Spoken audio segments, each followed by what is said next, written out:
أمامي أكبر طائرة شحن في العالم، وهي أنتونوف 225 التي يبلغ طولها أكثر من 84 مترا وتستطيع حمل 250 طن من عمليات الشحن. هذه الطائرة التي دمرت من قبل القوات الروسية عندما دخلت مدينة غوستاميل الواقعة شمال العاصمة الأوكرانية كييف. مستر ديناري رودينيغ، لو يحدثنا أو تحدثنا عن كيف قامت القوات الروسية بتدمير هذه الطائرة.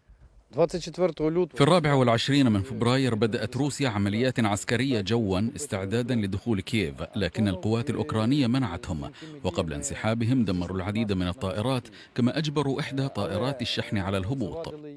الطائرة المزودة بست محركات، وزن كل محرك يصل إلى أكثر من 5500 كيلوغرام، وكذلك مزودة ب40 عجلة. السيد فلودومير سومونس وهو مهندس تكنيكي لهذه الطائرة تحدثنا عن التكنيك لهذه الطائرة وكيف أصبحت حطام. الطائرة الكبرى مجهزة تقنيا وفنيا، لكن لا نستطيع إصلاحها وتحتاج عملا كبيرا ووقتا طويلا.